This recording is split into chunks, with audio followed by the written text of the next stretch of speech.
Hello everyone, I am आरजू चौहान। आज हम अपने वीडियो में डिस्कस करने वाले हैं मॉडल्स ऑफ इंक्लूजन के बारे में। It is a very important topic of creating an inclusive education. तो इससे पहले जो हमने प्रायर वीडियो में बात की थी कि इंक्लूसिव एजुकेशन का क्या मीनिंग है, उसकी करेक्टरिस्टिक्स क्या हैं, फीचर्स क्या हैं, तो अगर आप पहले वो वीडियो देखते हैं तो आपको ये वाली वीडियो बेटर अंडरस्टैंड हो पाएगी। उस वीडियो का लिंक मैं आपको डिस्क्रिप्शन बॉक्स में दे दूँगी, तो आप वहाँ से इसे चेकआउट कर सकते हैं। तो चलिए स्टार्ट करते हैं, मॉडल्स ऑफ इंक्लूजन क्या होता है। सो बेसिकली अगर हम इंक्लूसिव एजुकेशन की बात करें तो इंक्लूसिव एजुकेशन क्या होता है कि जब हम नॉर्मल क्लासरूम में नॉर्मल बच्चों के साथ डिसेबल बच्चों को शिक्षा प्रदान करते हैं, उनको पढ़ाते हैं और जो भी उनके लर्निंग ऑब्जेक्टिव्स हैं उनको अचीव करने में उनकी हेल्प करते हैं, तो हम उसे कहते हैं इंक्लूसिव एजुकेशन। तो इंक्लूसिव एजुकेशन में ही क्या है, इंक्लूजन और इंक्लूजन के मॉडल्स को शामिल किया जाता है। बेसिकली इंक्लूजन जो है वो, इंक्लूजन का मतलब क्या होता है कि टू इंक्लूड, बच्चों को पूरी तरह से स्कूल में इंक्लूड करना, उनको अलग थलग नहीं कर देना, उनको निगलेक्ट नहीं कर देना। सो देखते हैं इंक्लूजन क्या होता है। Inclusion is the education practice, ये क्या एक तरह से एक एजुकेशन की प्रैक्टिस है ऑफ एजुकेटिंग चिल्ड्रन, बच्चों को एजुकेट करना, चिल्ड्रन विद डिसेबिलिटी, जो बच्चे डिसेबल हैं उन्हें in the classroom with the childrens without disability. देखिए वही वाली बात कही गई है कि नॉर्मल क्लासरूम है, वहाँ पे नॉर्मल बच्चे हैं जिन्हें किसी भी प्रकार की डिसेबिलिटी नहीं है, वो अपने आप आसानी से पढ़ सकते हैं, लिख सकते हैं, ठीक है, अपने डेली बेसिस के जो भी काम है वो कर सकते हैं बिना किसी प्रॉब्लम के। उनके साथ हम डिसेबल बच्चों को, जिनको किसी भी काम को करने में क्या है कठिनाई महसूस होती है, वो खुद पर डिपेंड नहीं होते, उन्हें दूसरों पर डिपेंड होना पड़ता है, उन बच्चों के साथ जब डिसेबल बच्चों को पढ़ाया जाता है, नॉर्मल बच्चों के साथ जब डिसेबल बच्चों को पढ़ाया जाता है, तो हम उसको कहते हैं इंक्लूजन करना, इंक्लूसिव एजुकेशन देना। So the move towards the normalisation in the society, हमें हमारी सोसाइटी में नॉर्मलाइजेशन लाना है। मतलब क्या है कि सबको इक्वल लेकर के चलना है, कोई ऊंचा नहीं है, कोई नीचा नहीं है, हर एक व्यक्ति एक समान है, ठीक है, चाहे उसमें कोई डिसेबिलिटी हो या कोई भी उसके अंदर विकार हो, हम उसको सोसाइटी से अलग नहीं कर सकते, उसे नीचे नहीं कर सकते। तो हमें सोसाइटी को क्या है, नॉर्मलाइजेशन लेके आना है। In general and human rights movement have been bought the issue of inclusion to the forefront in the past few years. बहुत पिछले सालों में क्या है कि ह्यूमन राइट्स की बात की गई है कि हर एक इंसान के जो भी नैतिक अधिकार हैं, ठीक है, मौलिक अधिकार है, उसे मिलने चाहिए। इसकी बात बहुत ज़्यादा ज़ोरों शोरों पर है। हमें हमारी सोसाइटी में नॉर्मलाइजेशन लाना है, तो उसके लिए इंक्लूजन बहुत ज़रूरी है, ठीक है। बिना इंक्लूजन के हमारी सोसाइटी आगे नहीं बढ़ सकती, हमारी सोसाइटी क्या है, नॉर्मलाइज नहीं हो सकती, तो उसके लिए इंक्लूजन बहुत ज़्यादा इंपॉर्टेंट है। So inclusion is more than the physical placement of a child, कि आप सिर्फ बच्चे को क्या फिजिकली क्लासरूम में आप बच्चे को बिठा देते हो, एडमिशन दे देते हो, तो सिर्फ इतना ही करना इंक्लूजन नहीं होता। इंक्लूजन करने के लिए क्या है कि आपको बच्चों की जो भी ज़रूरतें हैं, जो भी उन्हें रिक्वायरमेंट है, उनकी नीड्स हैं, उनको ध्यान में रख करके उनको फैसिलिटी प्रोवाइड करनी होगी, अपने स्कूल में चेंजेस लाने होंगे। अगर टीचर को कोई ट्रेनिंग की रिक्वायरमेंट है तो आपको टीचर को ट्रेन भी करना होगा, हर तरह से स्कूल को अकोमोडेट होना होगा उन बच्चों को शिक्षा देने के लिए। सो सिर्फ फिजिकल प्लेसमेंट ही इंक्लूजन नहीं होता, ये से कुछ ज़्यादा होता है। So it is the provision of educational services to all the students in such a manner that all students belongs and are considered to be equal. इसमें क्या है कि हर एक बच्चा एक समान है, हर बच्चे को आप इक्वल मानोगे, ठीक है, किसी के साथ आप भेदभाव नहीं करोगे। So the member of the class, the greater the school, जितना ज़्यादा स्कूल होंगे, ultimately the larger the community, उतने जो भी हमारी कम्युनिटी है, हमारा जो समुदाय है वो बढ़ेगा। तो जितने ज़्यादा स्कूल होंगे, जितनी अच्छी शिक्षा मिलेगी, हमारी सोसाइटी उतनी ज़्यादा बेहतर होगी। So all students are placed in the age appropriate regular classroom, हर बच्चे को उसकी एज के अकॉर्डिंग ही क्लासरूम में एडमिशन देना चाहिए। आप ऐसा नहीं है कि आप एक 15 साल के बच्चे को 6th क्लास में एडमिशन दोगे क्योंकि उसे कुछ आता नहीं है, ठीक है, उसकी उतनी नॉलेज नहीं है, ऐसा नहीं होना चाहिए। बच्चे को एज अप्रोप्रिएट क्लास में ही बच्चे को शिक्षा दी जानी चाहिए। अगर कोई बच्चा 15 साल का है तो उसको 10th में 11th में जो भी उसकी एज अप्रोप्रिएट है उसके अकॉर्डिंग आप उसे एडमिशन दोगे। और अगर उसे कोई ट्रेनिंग रिक्वायर्ड है, ठीक है, उसको कुछ नहीं आता है पिछला, तो उसको आप स्पेशली ही बच्चों को पढ़ा सकते हो, या कोई अगर उसको ट्रेनिंग चाहिए तो उसको ट्रेनिंग दे सकते हैं। और provided with the programme and service necessary to meet the individual need, कि वही बात है कि उसकी जो भी नीड है, ठीक है, उसको ध्यान में रख करके उसको नेसेसरी सर्विसेज प्रोवाइड करवाई जाएगी। आगे बात करते हैं कि there has been a broad range of practices from state to state and district to districts. बहुत सारी क्या प्रैक्टिसेस चलाई जा रही हैं, स्टेट अपने लेवल पे चला रहे हैं, डिस्ट्रिक्ट अपने लेवल पे चला रहे हैं, इंक्लूजन लाने के लिए, बच्चों की हेल्प करने के लिए। So because of the law suits and due process actions, there is increasing pressure on the state in India to put special education schools to the general classroom for a part of all their day। तो ये क्या कहा गया है कि जो भी हमारा नॉर्मल स्कूल है, ठीक है, नॉर्मल स्कूल में ही क्या है, बच्चों को शिक्षा दे देनी चाहिए। ऐसा नहीं कि उनके लिए अलग स्पेशल जो एजुकेशन स्कूल होता है, ठीक है, वो स्कूल उसको ख़त्म कर देना चाहिए। वही शिक्षा आप जब बच्चों को नॉर्मल क्लासरूम में देते हैं, ठीक है, तो उसको ही हम क्या कहते हैं, उसको ही हम कहते हैं इंक्लूजन करना। यहाँ पर बच्चों को हर तरह की फैसिलिटी प्रोवाइड की जाती है। स्कूल को क्या होना पड़ता है, स्कूल को अकोमोडेट होना पड़ता है, ठीक है, बिना अकोमोडेट हुए स्कूल क्या है, बच्चों को शिक्षा नहीं दे सकता है। So therefore the school are making efforts to make the process of inclusion success. Inclusion की प्रोसेस को सक्सेसफुल होने के लिए स्कूल को अपने पार्ट पर बहुत सारे एफर्ट्स करने होंगे। जो भी डिसेबल स्टूडेंट्स हैं, ठीक है, उनके लिए स्कूल में प्रावधान करने होंगे कि कोई बच्चा चल फिर नहीं सकता है, ठीक है, वो व्हील चेयर पर आता है तो उसके लिए रैंप बनाए जा सकते हैं, या फिर किसी को दिखता नहीं है उसके लिए, और अगर कोई बच्चा हियरिंग इम्पेयर है तो उसके लिए भी अलग से कोई भी फैसिलिटी है जिससे वो बच्चा सीख सकता है। और वो भी हम आगे बहुत सारी जो भी प्रैक्टिसेस हैं वो हम आगे डिस्कस करेंगे। तो अभी के लिए आप बस इतना ही समझ लीजिए कि बच्चे को जो भी ज़रूरत है, बच्चे को जो भी रिक्वायरमेंट है, स्कूल को वो रिक्वायरमेंट क्या करनी पड़ेगी, बच्चों को प्रोवाइड करनी पड़ेगी। तो आई होप आपको इंक्लूजन का मतलब समझ में आ गया होगा। इंक्लूजन का मतलब है कि जब हम नॉर्मल बच्चों के साथ डिसेबल बच्चों को उनकी सुविधाओं को ध्यान में रख करके उनको जब हम शिक्षा प्रदान करते हैं तो हम उसको इंक्लूजन कहते हैं, कि बच्चों को इंक्लूड कर दिया स्कूल में, कि उनको अलग थलग ना करके उनको बच्चों के साथ ही इक्वली ट्रीट किया जाए, तो हम उसको इंक्लूजन कहते हैं। चलिए अब बात करते हैं मॉडल्स ऑफ इंक्लूजन की। इस वीडियो में हम बेसिकली 5 मॉडल्स की बात करने वाले हैं। पहला है फुल इंक्लूजन और पुश इन इंक्लूजन, इम्पॉर्टेंट है। Wang's adaptive learning environment model की बात करेंगे, टीम टीचिंग मॉडल की, strategy intervention model and human rights model. देखिए ये 16 मार्क्स के फुल फ्लैट्स क्वेश्चन भी आ सकते हैं कि 16 नंबर में आपको 5 जो हैं ये एक्सप्लेन करने होंगे, या फिर 4 मार्क्स में कोई एक भी पूछा जा सकता है। तो चलिए डिस्कस करते हैं 1 बाय 1। तो पुश इन मॉडल क्या कहता है, देखिए पुश इन, ठीक है, पुश इन मतलब क्या होता है कि पुश कर देना, धकेलना आगे। और फुल इंक्लूजन पूरी तरह से क्या है, किसी चीज़ को इंक्लूड करना, 100% इंक्लूजन, कि बच्चे को पूरी तरह से क्लासरूम में इंक्लूड करना, हर एस्पेक्ट को उसको ध्यान में रख करके। तो push in has the special education teacher, जो भी स्पेशल एजुकेशन टीचर हैं जो कि क्या स्पेशल बच्चों के साथ डील करते हैं, उनको एंटर करवाया जाता है क्लासरूम में। क्या करते हैं वो, बच्चों को इंस्ट्रक्शन प्रोवाइड करते हैं, बच्चों को सपोर्ट देते हैं, सपोर्ट टू चिल्ड्रन। जो भी हमारी नॉर्मल क्लासरूम है, नॉर्मल टीचर जो है हमारे रेगुलर टीचर क्लासरूम में पढ़ाते हैं, तो उसी के साथ साथ क्या पुश इन टीचर को अपॉइंट किया जाता है। वो क्या करते हैं कि स्पेशल बच्चों को क्या करते हैं, इंस्ट्रक्शंस देते हैं, जो भी उन्हें रिक्वायर होती है इंस्ट्रक्शन देते हैं, उन्हें सपोर्ट देते हैं। And the push in teacher will bring material, वो क्या करते हैं अपने साथ मटेरियल को भी लेकर के आते हैं, जो भी उन्हें बच्चों को टीच करना है, ठीक है, उसके लिए वो मटेरियल लेकर आते हैं क्लासरूम में। एंड द टीचर में work with the child on during the math period, ठीक है, अगर मैथ पीरियड है तो मैथ पीरियड है तो मैथ की क्लास में वो आएंगे और बच्चे को कोई प्रॉब्लम है तो उसको सॉल्व करेंगे, उसको समझाने की कोशिश करेंगे। और अगर कोई रीडिंग का पीरियड है, ठीक है, तो वहाँ पर जाएंगे, उनको लिटरेसी ब्लॉक में जाकर के बच्चों की हेल्प करेंगे, उन्हें पढ़ाएंगे। The push in teacher is also often provide instruction support to the general education teacher.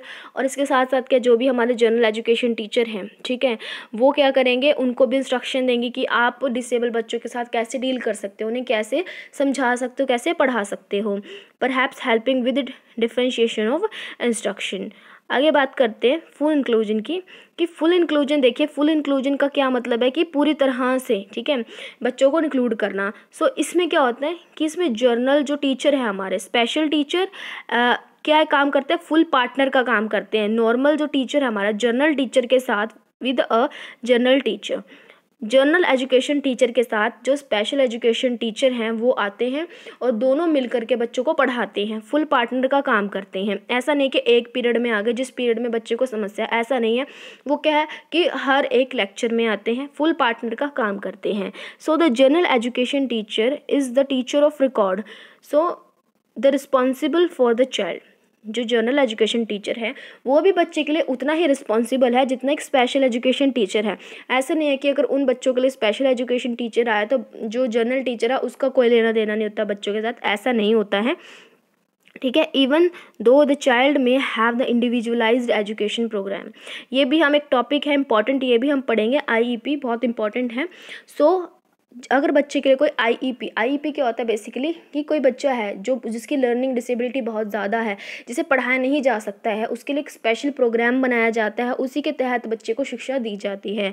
तो अगर बच्चे के लिए कोई IEP भी क्रिएट किया गया तो भी जो नॉर्मल टीचर है, जनरल टीचर है, वो भी रिस्पॉन्सिबल होता है उस बच्चे के लिए कि उस बच्चे की लर्निंग हो रही है या नहीं हो रही है। So there are strategies to help the children with IEP programme, बहुत सारी स्ट्रैटेजीज हैं इनको हेल्प करने की, but there are also many challenges, but इनको इतना आसानी से हम नहीं कर सकते, इनको इतनी आसानी से हेल्प नहीं की जा सकती है, बहुत सारे चैलेंजेस आते हैं। No doubt not all the teachers are well suited to partner in full inclusion, but skills collaboration can be learn. इतनी आसानी से आप क्या है किसी के साथ कोलैबोरेट नहीं कर सकते, ठीक है, आपसी क्लैशेस तो होते हैं, ओपिनियंस चेंज हो सकते हैं, बहुत सारी चीज़ें जो हैं वो अलग होती हैं, बट अगर हम कोलैबोरेशन के साथ काम करेंगे, आपसे सहयोग के साथ काम करेंगे तो ये चीज़ें लर्न की जा सकती हैं। आई होप आपको फुल इंक्लूजन और पुश इन का मीन क्लियर हो गया होगा कि जब एक रेगुलर क्लासरूम में स्पेशल टीचर को बुलाया जाता है, वो जनरल टीचर के साथ कॉप अप करके बच्चों को जब टीच करते हैं तो उसको हम क्या कहते हैं, फुल इंक्लूजन मॉडल या पुश इन मॉडल। चलिए बात करते हैं हमारे सेकंड मॉडल की, जो है Wang's adaptive environment learning environment model. बहुत इंपॉर्टेंट है ये। So one of the most multifaceted program to integrate, क्या करने का, इंटीग्रेट करने का special education students into the classroom. Classroom में स्पेशल एजुकेशन के जो भी स्टूडेंट हैं, जो भी डिसेबल बच्चे हैं, उनको क्या करना, क्लासरूम के अंदर इंटीग्रेट करना, तो उसको हम कहते हैं, और ये वैंग ने दिया था, सो उसको कहते हैं Wang adaptive learning environment model, इसे हम ALEM मॉडल भी कहते हैं। So this model was design, ये मॉडल डिज़ाइन किया गया था क्या करने के लिए, to create a learning environment, एक ऐसा लर्निंग एनवायरनमेंट क्रिएट करना in which all the students can learn basic academic, जिसमें हर बच्चा, ठीक है, चाहे वो डिसेबल है या नॉर्मल है, हर बच्चा क्या करे, अपनी बेसिक एकेडमिक स्किल तो सीखे ही सीखे, एंड इंक्रीज करे क्या, their confidence in the ability to cope with the social and intellectual demand of the society. School की इंटेलेक्चुअल और सोशल डिमांड्स जो भी हैं उनको पूरा करने के लिए उसके अंदर कॉन्फिडेंस आए, उसके अंदर एबिलिटी आए, तो इस चीज़ को भी डेवलप करना इसका एम है। So the ALM combines a perspective learning component and consisting a highly structured, क्या है, एक बहुत पूरी तरह से एक हाईली स्ट्रक्चर्ड है पूरी तरह से, एंड हायरार्किकली ऑर्गेनाइज्ड है कि one by one, step by step काम किए जाएंगे, लर्निंग एक्टिविटीज़ करवाए जाएंगे विद एक्सप्लोरेटरी लर्निंग। इसमें क्या होता है, लर्निंग बाय डूइंग करवाई जाती है, बच्चों से एक्सपेरिमेंट के द्वारा काम किया जाता है, करवाया जाता है, कि बच्चे कुछ काम को करके सीखेंगे तो उनकी अंडरस्टैंडिंग बेहतर होगी। Components consisting of variety of learning activity, बहुत सारी लर्निंग एक्टिविटी होती हैं इनमें। एम क्या होता है, at increasing schools capabilities, school capabilities को इंक्रीज़ करना, to accommodate individuals learning needs, कि जो भी इंडिविजुअल है, हर इंडिविजुअल की लर्निंग नीड्स को ध्यान में रखना, स्कूल को अकोमोडेट होना, इसका मेन मोटिव होता है। चलिए आगे बात करते हैं कि instructions is individually planned. Instructions जो भी होंगे वो हर एक बच्चे को ध्यान में रखकर, हर एक स्टूडेंट, सिंगल स्टूडेंट को ध्यान में रख करके प्लान किए जाएंगे। Each student is expected to progress through the curriculum at his own her pace. हर एक बच्चा, ठीक है, उसको क्या अपने पेस पर, ठीक है, वो जितना ग्रो कर सकता है, उसको अपनी पेस पर डेवलप होने का, करिकुलम के अकॉर्डिंग, जो करिकुलम में है उसके अकॉर्डिंग डेवलप होने का पूरा चांस दिया जाता है। The ALM classroom is organized to facilitate movement and simultaneous activity, कि बच्चों को क्या है कि इस तरह से ऑर्गेनाइज किया जाता है क्लासरूम को कि बच्चों को सारी फैसिलिटी दी जाती है मूवमेंट करने की और उसके साथ साथ एक्टिविटीज़ करने की। Then the teacher circulate freely to provide instruction, जो टीचर होता है वो क्या करता है कि वो फ्री होता है बच्चों को इंस्ट्रक्शन देने के, उनको ट्यूटर करने के एंड बच्चों की से फीडबैक लेने के लिए। तो टीचर पे कोई बर्डन नहीं डाला जाता है। And the learning task are break down into small increment, जो भी हमें बच्चों को सिखाना है उनको छोटे छोटे हिस्सों में हम डिवाइड करेंगे। Then special educator are available to provide support and intensive instructions, जो भी हमारा स्पेशल एजुकेशन टीचर होगा वो क्या करेगा, बच्चों को सपोर्ट प्रोवाइड करेगा जिन भी बच्चों को प्रॉब्लम है, एंड इंटेंसिव इंस्ट्रक्शन देगा। And students often collaborate in teaching one another, बच्चे भी आपस में कोलैबोरेट करते हैं, टीचर भी आपस में कोलैबोरेट करते हैं और बेहतर लर्निंग होती है इसमें। तो आई होप आपको सेकंड मॉडल समझ में आ गया होगा। अब हम हमारी बात करें तीसरे मॉडल की, जो है team teaching model. So team teaching model जैसे नाम से क्लियर है कि टीचर अपनी टीम बना करके बच्चों को जो पढ़ाते हैं, ठीक है। सो in this model, the general education and the special education teacher join together। अब देखिए दोनों टीचर्स जो हैं वो क्या करते हैं, ज्वाइन करते हैं टुगेदर, एक दूसरे के साथ काम करते हैं। And teacher teach all the student in one class as partner, एक क्लास को, ठीक है, सभी बच्चों को क्या करते हैं एक साथ पढ़ाते हैं, पार्टनर की तरह काम करते हैं, साझेदार की तरह काम करते हैं। They must be included in regular classroom in order to diminish, क्या एक रेगुलर क्लासरूम में काम करते हैं, क्या करने के लिए, हाइयर लेवल ऑफ स्ट्रेस को डिमिनिश करने के लिए, कम करने के लिए। जो भी बच्चे हैं उनमें बहुत स्ट्रेस होता है, ठीक है, जो डिसेबल बच्चे होते हैं उनमें बहुत ज़्यादा स्ट्रेस होता है, ठीक है, तो उनके स्ट्रेस को कम करने के लिए काम करते हैं। Bought on by fully intensive system, एक फुल इंटेंसिव सिस्टम अप्रोच का यूज़ किया जाता है। Since most special education services are provided to pull out basis पर उनको बहुत सारे इंस्ट्रक्शंस दिए जाते हैं, सर्विसेज दी जाती हैं। And the concept of team teaching needed to be carefully thought out and collaboratively plan. जो भी टीम टीचिंग है, ठीक है, इतनी आसानी से टीम टीचिंग नहीं की जा सकती कि एक टीचर अलग चीज़ प्रिपेयर करके आया, दूसरा टीचर अलग चीज़ प्रिपेयर करके आया, दोनों के अंदर कोऑर्डिनेशन ही नहीं है बिल्कुल भी, तो क्लास में क्या ही पढ़ाई होगी। तो इसके लिए क्या कि पूरी तरह से पहले प्री प्लान होना चाहिए, दोनों आपस में बैठ करके पहले डिस्कस करें क्या पढ़ाना है, कैसे पढ़ाना है, किसको कितना पोर्शन पढ़ाना है। तो इसी हिसाब से पूरी कोलैबोरेट होकर के पूरी प्लानिंग करके ही टीम टीचिंग पॉसिबल हो पाती है। So effective co-teaching occurs when the teachers are equal partner। जब टीचर्स इक्वल पार्टनर होंगे, एक दूसरे के साथ इक्वली काम करेंगे, तभी ये को टीचिंग पॉसिबल हो पाती है। They must both contribute every phase of class work including planning, इसमें वो साथ में ही प्लानिंग करेंगे और एंड में इवेल्युएट भी साथ में ही करेंगे। Successful team teaching needs to be effectively planned. अगर सक्सेसफुल टीम टीचिंग करनी है वो पूरी तरह से पहले इफेक्टिवली प्लान्ड होनी चाहिए। And supported with needed source material, और साथ में जो भी सोर्स मटेरियल चाहिए, टीचिंग एड्स चाहिए, चार्ट, ग्राफ, जो भी चीज़ चाहिए वो सारी चीज़ें सपोर्ट करने वाली होनी चाहिए, टीचर्स के पास होनी चाहिए। Then time is a very important key factor. Time बहुत इंपॉर्टेंट है, ठीक है, आपको जितना भी समय मिला है आपको उस समय में बहुत बेहतर तरीके से बच्चों को पढ़ाना है। सो टाइम को ध्यान में रखा जाना चाहिए। Then team teaching is a developmental process that needs to be adjusting by trial and error। Team teaching इतनी आसान नहीं है, ठीक है, दो टीचर्स आपस में कोऑर्डिनेट करके पढ़ा ले, इतना आसान नहीं होता है, ठीक है, किसी को किसी का तरीका पसंद नहीं आता, दूसरे को पहले का तरीका नहीं पसंद आता, तो इसके लिए एडजस्टमेंट करनी पड़ती है, ठीक है, बार बार गलतियाँ होती हैं, प्रयास होते हैं, तब जाकर एक इफेक्टिव को टीम टीचिंग हो पाती है। तो क्या है, ट्रायल एंड एरर के द्वारा हमें एडजस्ट करना पड़ता है, बार बार प्रयास करने पड़ते हैं, वो विफल होते हैं, दोबारा प्रयास करना पड़ता है, तब जाके एक बेहतर काम हो पाता है। चलिए आगे बात करते हैं। Before implementing team teaching there are following details to be considered. Teaching को करने से पहले हमें कुछ बातों को ध्यान में रखना चाहिए। वो क्या है कि पहली है कि एक successful team teacher must be honestly look at their personal willingness to collaborate, कि टीचर को पहले पर्सनली कोलैबोरेट होना, मतलब उसकी विलिंगनेस होनी चाहिए, इच्छा होनी चाहिए।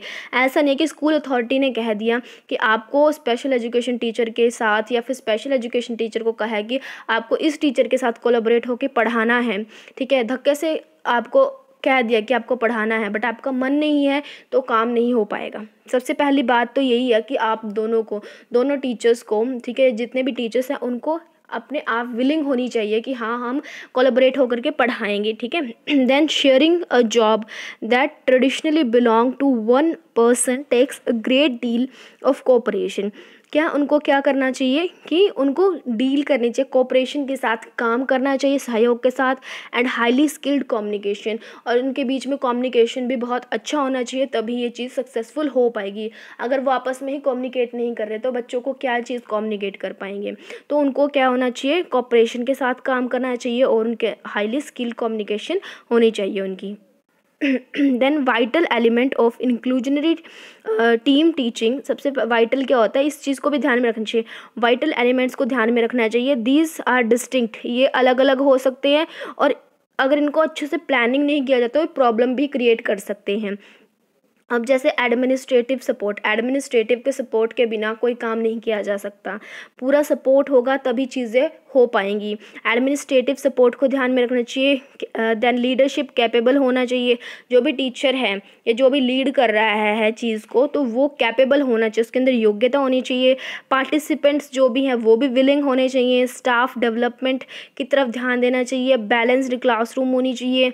शेड्यूल्ड टू प्लानिंग टाइम को ध्यान में रखना चाहिए, पूरी शेड्यूल बनानी चाहिए। देन पायलट टेस्टिंग की जानी चाहिए। तो इन सभी बातों को ध्यान में रख के एक सक्सेसफुल टीम टीचिंग की जा सकती है। चलिए अब हम बात करते हैं हमारे फोर्थ मॉडल की, जो है strategic intervention model. Important model है। So this model was developed at the university of Kansas center for research on learning. So क्या है, कैनास सेंटर में इसको डेवलप किया गया था, ठीक है। So the model is based on the believe that, ये मॉडल किस चीज़ पे बिलीव करता था, that all the students should develop their potential as independent. बच्चे क्या हैं, अपना जो भी पोटेंशियल है, ठीक है, वो जो भी लाइफ में कर सकते हैं वो क्या करते हैं, अपने आप इंडिपेंडेंटली उस चीज़ को डेवलप करते हैं। And strategic learners across learning, social, motivational and executive domain. और बच्चे क्या करते हैं, स्ट्रैटेजी बनाते हैं, स्ट्रैटेजिक लर्नर होते हैं। वो क्या करते हैं कि जो भी उन्हें सोशली सीखना है, मोटिवेशनल या एजुकेटिव डोमेन्स हैं, वो अपना क्या इंडिपेंडेंटली अपना खुद का डेवलपमेंट करते हैं। सो the model is 3 steps. Model में क्या 3 स्टेप स्ट्रैटेजी को फॉलो किया गया है करिकुलम के अंदर। Intervention curriculum, the curriculum serves as a support. Curriculum एक सपोर्ट की तरह काम करता है। बच्चे अपना विकास खुद करते हैं, ठीक है, हर चीज़ को खुद डेवलप करते हैं, बट करिकुलम क्या करता है, उसको सपोर्ट प्रोवाइड करता है, उसको डायरेक्शन देता है। So that helps the transition of the student with disability into the general education environment. So क्या है कि जो भी डिसेबल बच्चे हैं उनको जनरल एजुकेशन क्लासरूम में हेल्प करने के लिए क्या करते हैं, ट्रांजिशन प्रोवाइड करते हैं, उनको हेल्प करते हैं। Then the collaboration between the special education and general education teacher. So collaboration होना चाहिए दोनों टीचर्स के बीच में। ये तो हर एक मॉडल में इंपॉर्टेंट है, बिना कोलैबोरेशन के कोई काम हो ही नहीं सकता। So the curriculum demands and expectations are first outline. Curriculum की जो भी डिमांड है और जो भी उसकी एक्सपेक्टेशन, उसको सबसे आगे रखा जाना चाहिए। इंडिविजुअल जो भी ऑब्जेक्टिव हो वो बाद में आएंगे, पहले करिकुलम के ऑब्जेक्टिव आएंगे, ओवरऑल ऑब्जेक्टिव आएंगे।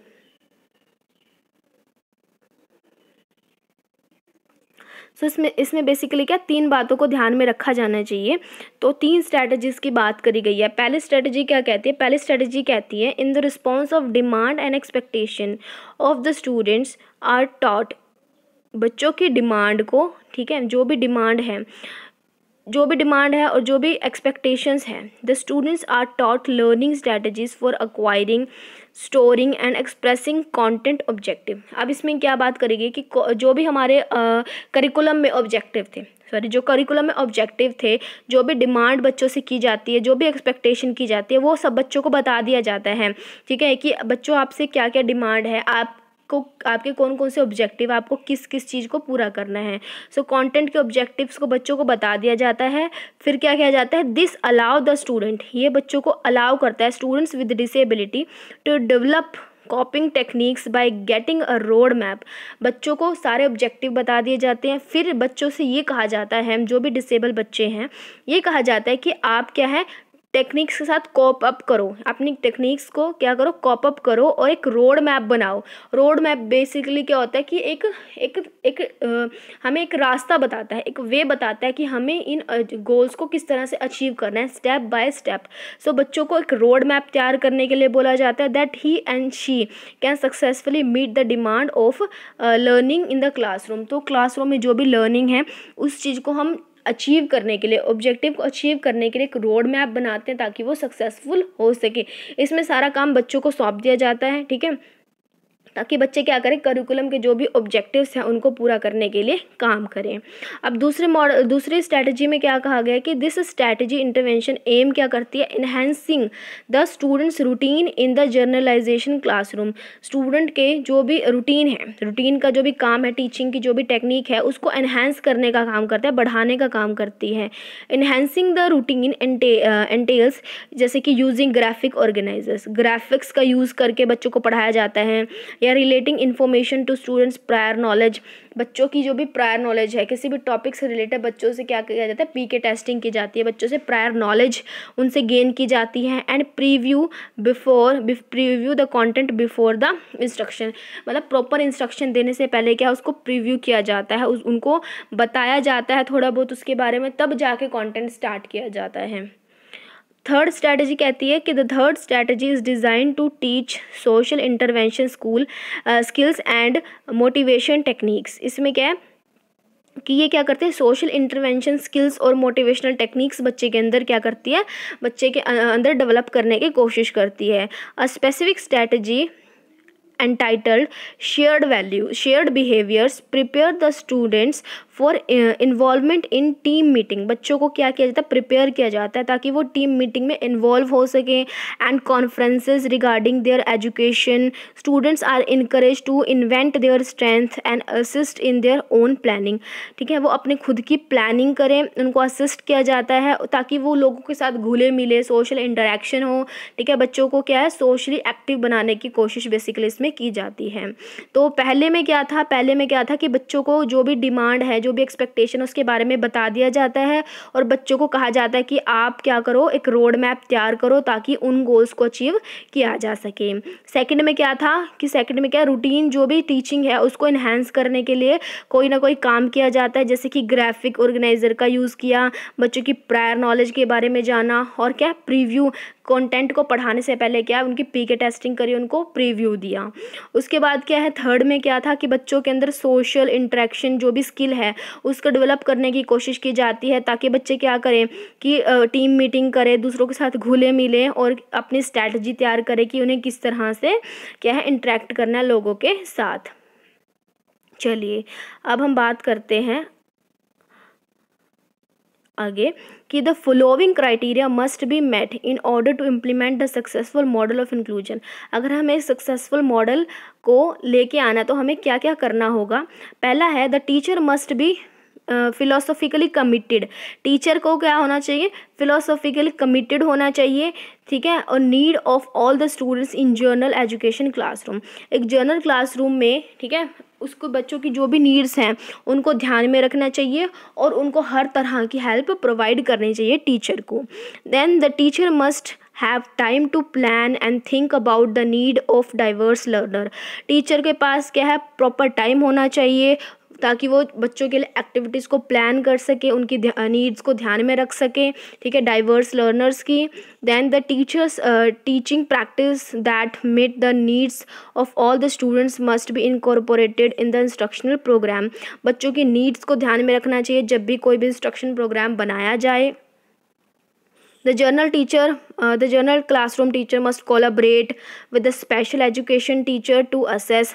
कोलाबरेट होकर काम करना तो बहुत ही ज़्यादा ज़रूरी है। आपने हर एक पॉइंट में देखा हो कोलाबरेशन की बात तो की ही गई है। सो कोलाबरेशन करना चाहिए असेस करने में, टीच करने में और मॉनिटर करने में, स्टूडेंट्स की प्रोग्रेस को एवेल्यूएट करने में।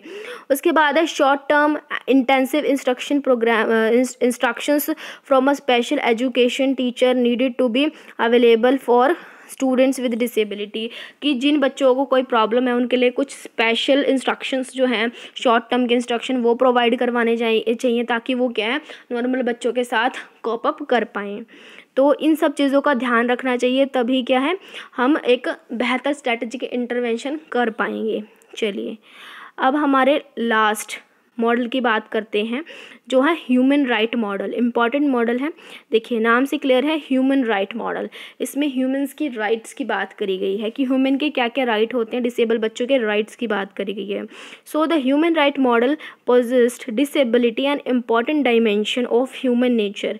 डिसेबिलिटी एक बहुत इंपॉर्टेंट डायमेंशन है, ठीक है। So affirm that all human beings are born with certain inalienable rights. हर एक व्यक्ति को क्या है जन्म लेते ही कुछ अधिकार मिल जाते हैं, ठीक है, आप उनको छीन नहीं सकते।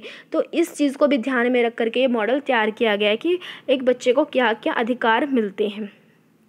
देखिए सबसे पहला डाइवर्सिटी। देखिए डाइवर्सिटी तो हमारे समाज का ही नियम है, ठीक है। यूनिटी इन डाइवर्सिटी की बात करते हैं हम, एकता में अनेकता की बात करते हैं। हर एक व्यक्ति अपने आप में अलग है, हर इंसान रंग रूप में अलग है, ठीक है, विचारों में अलग है, सबके थॉट्स अलग हैं, सब कुछ अलग है, ठीक है। तो हर एक व्यक्ति अपने आप में अलग है, कोई भी दो व्यक्ति एक जैसे नहीं हो सकते। तो हमें डाइवर्सिटी की रिस्पेक्ट करनी चाहिए, ठीक है। अगर कोई व्यक्ति अलग है, हमसे कम है, कमज़ोर है, नीचा है, तो हमें उसे नीचा नहीं दिखाना। हमारी सोसाइटी में हर व्यक्ति को क्या इक्वल अधिकार है, इक्वल राइट है हर एक काम करने का, ठीक है। तो हमें डाइवर्सिटी की रिस्पेक्ट करनी चाहिए और हमें इसे एक्सेप्ट करना चाहिए कि डाइवर्सिटी इम्पॉर्टेंट है और डाइवर्सिटी हर जगह मौजूद है, ठीक है। Then breaking down the barriers. जितने भी बैरियर्स हैं उनको ख़त्म करने की बात करी गई है, ठीक है। सारे बैरियर्स को सबको ख़त्म कर दो कि डिसेबल बच्चों के लिए कोई भी बैरियर, कोई भी बाधा नहीं होनी चाहिए, ठीक है। बाधा को हमें खुद ही ख़त्म करना है।